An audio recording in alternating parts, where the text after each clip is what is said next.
अब उसके बाद में फोर्थ पॉइंट जो है हमारा राम मोहन राय 1772 टू 1833, इनका ये जो सीन है यहाँ पे हम देखने को देखेंगे। Ram Mohan Roy learned man from Bengal. Ram Mohan Roy जो थे वो काफ़ी अच्छे और काफ़ी गुणी और काफ़ी पढ़े लिखे इंसान थे। Understood what was wrong with the country, और वो समझ चुके थे कि क्या गलत चल रहा है कंट्री में, है ना। Let us not disappear our are ancient culture is great and we are capable of greater achievements. We must first form our societies. Superstitions have been ruining us. तो उन्होंने बोला कि हमारा ना जो कल्चर है ना, हमको इन अंग्रेजों के खातिर वो छोड़ना नहीं है, हम खुद परफॉर्म करेंगे, हम खुद कैपेबल अपने देश को चलाने के लिए, तो इनको हम अपनी बागडोर क्यों सौंपे, है ना। तो उनकी ये जो सोच ना वो काफ़ी अच्छी थी, और उन्होंने इसके लिए बोला कि सबसे पहले हमें ये करने के लिए क्या करना पड़ेगा, जो सुपरस्टिशियस है ना लोग, मतलब जो अंधविश्वास करते हैं, अंधविश्वास मानते हैं कि ये बाल विवाह कर देना चाहिए, ये नहीं होना चाहिए, जो कुरीतियां चल रही हैं उनको सबसे पहले क्या करना पड़ेगा, खत्म करना पड़ेगा, ठीक है। He was attracted by science and modern knowledge. जो राजा राम मोहन राय थे ना, वो साइंस और मॉडर्न नॉलेज में काफ़ी बिलीव करते थे और काफ़ी उससे अट्रैक्टेड थे, ठीक है। Knowledge should be practical and scientific. वो कहते थे कि जो नॉलेज है ना वो सिर्फ किताबी ज्ञान नहीं होना चाहिए, वो प्रैक्टिकल होना चाहिए, मतलब सिर्फ पढ़ लिख के ना सिर्फ बैठ जाओ तो उससे कोई फायदा नहीं है, मतलब जो आपके पास नॉलेज है ना उसको प्रैक्टिकल अपनी लाइफ स्टाइल में उसको यूज़ करना, ये उनके विचार थे, ठीक है। He started newspaper but the suspicious British stopped them in 1823। तो उन्होंने ना एक न्यूज़पेपर भी स्टार्ट किया, न्यूज़पेपर स्टार्ट कर दिया उन्होंने कि लोगों में थोड़ी सी क्या आ जाए, जागरूकता आ जाए। लेकिन जो ब्रिटिशर्स थे ना उनको लगा कि इससे तो क्या होने वाला है, खराब होने वाला है काम, मतलब लोग है ना उनके अपोज जो कहीं नहीं हो जाए, लोगों में थोड़ा सा ज्ञान नहीं आ जाए, तो उसकी वजह से उन्होंने क्या किया, उस जो न्यूज़पेपर था उसको स्टॉप करवा दिया 1823 में, ठीक है। He told to his wife Uma, उन्होंने अपनी वाइफ को बोला, cows are of different colors but the colors of their milk is the same. Different teachers have different opinions but the essence of every religion is the same. वो कहते थे कि जो लोग है ना रिलीजन के नाम पे लड़ते, धर्म के नाम पे लड़ते हैं कि हमारा गॉड ये कहता है, हमारा धर्म ये कहता है, तो उसका उन्होंने बेसिक चीज़ ये बताई, अपनी वाइफ को बताई कि जो है ना काउज जो होती है ना वो अलग अलग कलर की हो सकती हैं, अलग अलग शेप की हो सकती हैं, लेकिन जो उनका दूध आता है ना, जो दूध निकलता है वो तो सबका वाइट कलर का ही होता है ना। तो उसी तरीके से क्या है, जो हमारे धर्मगुरु जो है वो अलग अलग तरीका बता सकते हैं, अलग अलग उनके विचार हो सकते हैं, अलग अलग उनके रास्ते हो सकते हैं, बल्कि लेकिन जो उसका एसेंस जो निकलता है, उसका जो निचोड़ निकलता है ना, वो क्या है कि रिलीजन हमको एक ही चीज़ सिखाता है कि खुद खुश रहो दूसरों को, लेकिन जो है ना, तो उन्होंने ये हमको सिखाया, ये ओपिनियन उन्होंने उनका था कि मतलब सारे रिलीजन जितने भी धर्म है ना, धर्म के नाम पे लड़ लो, लेकिन उसका धर्म का बेसिक जो चीज़ है ना सारे धर्मों की एक ही है, ठीक है। He cross to seas and went to England. उन्होंने ना, लोग कहते थे, मतलब धर्म गुरु जो कहते थे कि सीज को क्रॉस करना क्या है, पाप है, आप धर्म भ्रष्ट कहलाओगे, तो फिर भी उन्होंने सीज को क्रॉस किया और कहाँ गए, इंग्लैंड गए। See what made the British powerful there he told them. तो वो ये जानने के लिए गए कि वहाँ पे ब्रिटिशर्स को क्या चीज़ जो है पावरफुल बना रही है, क्यों वो इतना अपने आप को एक्सटेंड करते जा रहे हैं, क्या ऐसी चीज़ है जिससे उनको पावर मिल रही है, ठीक है। तो उन्होंने वहाँ कहा, we accept you as rulers and you must accept us subjects but you must remember the responsibility a ruler owes to his subjects। तो उन्होंने कहा कि हाँ, हम आपको, ब्रिटिशर्स को बोला उन्होंने वहाँ जाकर इंग्लैंड में, कि हम आपको है ना अपना राजा मान लेते हैं, लेकिन आप भी हमें ना अपना प्रजा मानो, क्योंकि और है ना, लेकिन आपको ये चीज़ भी याद रखनी पड़ेगी कि आप अगर राजा हो तो आपकी कुछ रिस्पॉन्सिबिलिटीज़ भी बनती है अपनी प्रजा के खातिर, ठीक है। तो ये उन्होंने वहाँ पे जाके बोला। उसके बाद में हमारा जो फिफ्थ जो पॉइंट है वो है ऑपरेशन, ठीक है। ऑपरेशन 1762 1835। ऑपरेशन का मतलब होता है जो दबाव वो लोग हम पे बना रहे थे, ठीक है, धीरे धीरे वो दबाव बनाते जा रहे थे। But the British continue to oppress Indian. उन्होंने ना धीरे धीरे जो इंडियंस है ना उनके ऊपर दबाव बनाना शुरू कर दिया, उनको ना मतलब परेशान कर दिया, उन पे जुल्म करना शुरू कर, ज़्यादा मतलब धीरे धीरे बढ़ते गए वो। तो इन 1818, अब 1818 में क्या हुआ, they had pass regulation third. तो 1818 में उन्होंने रेगुलेशन एक्ट थर्ड पास कर दिया। Under it an Indian could be gelled without trial in a court.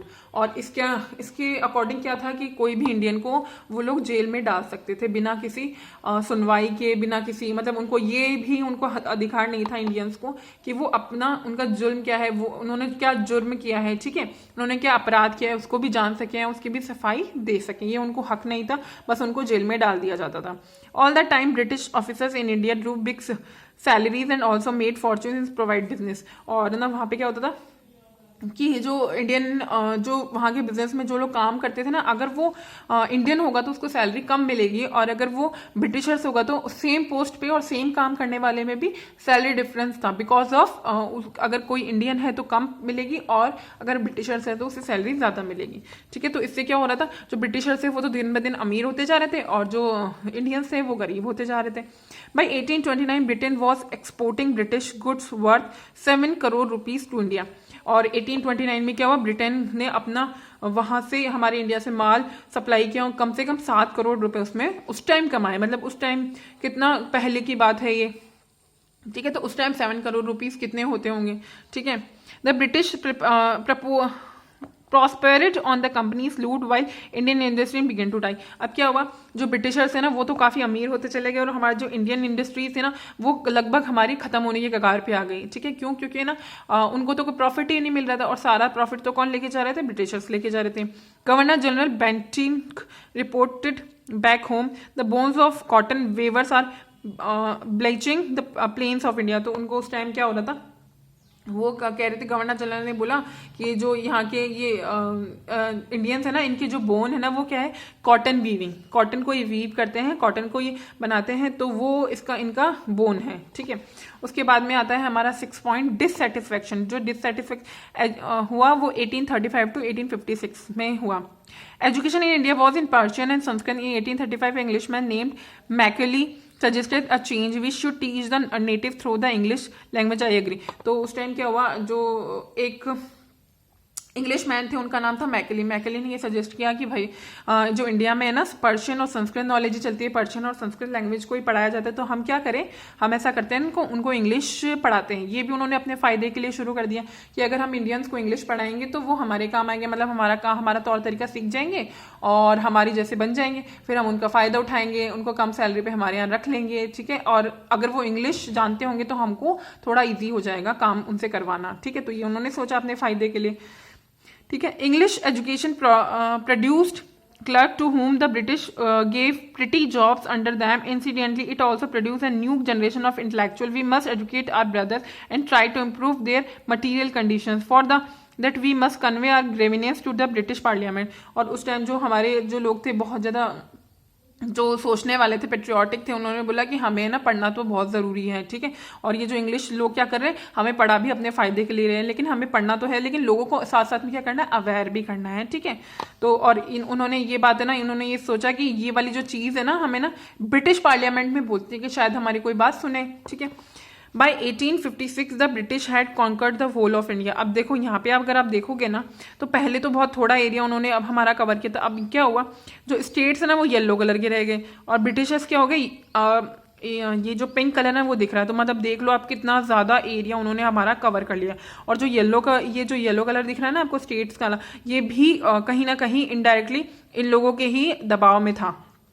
तो अब लगभग क्या हुआ, 1856 तक पूरा इंडिया जो था ना वो हमारा वो ब्रिटिश इंडिया कंपनी, जो ब्रिटिश थे उनके कंट्रोल में आ गया पूरी तरीके से। They care little about the needs of Indian. अब लोग यहाँ पे बात करते थे कि ना वो हमारी नीड्स के, हमारी ज़रूरतों के बारे में तो बहुत ही कम सोचते हैं। Our kings have become puppets. हमारे जो राजा लोग हैं ना, क्योंकि इतना सा एरिया रह गया है उनका, तो वो कह रहे थे कि हमारे जो राजा लोग हैं ना वो तो उनके सिर्फ गुलाम बन गए, उनके कठपुतली बन गए, उनके इशारों पर नाचते हैं, क्योंकि इतना सा एरिया अगर किंग का रह जाएगा तो वो दबाव में आकर उसको मानना ही पड़ेगा। ठीक है, and we have lost our old jobs. हम हमारे जो काम है ना, हमारे पुराने पुरखे जो चलाते आ रहे हैं वो भी हम खो चुके हैं। एंड लैंड्स, हमारी ज़मीनें भी खो चुके हैं हम। They are converting our brothers. और हमारे भाइयों को, जो हमारे लोग हैं ना, उनको वो ईसाइयों में, मतलब हिंदू या मुसलमान, वो उनको ईसाइयों में बदलते जा रहे हैं, ईसाई धर्म उनको देते जा रहे हैं। ठीक है, you only talk do something to drive them. तो फिर कुछ लोग बोलते थे कि हाँ सिर्फ बात करने से कुछ नहीं होगा, कुछ करना पड़ेगा। ठीक है,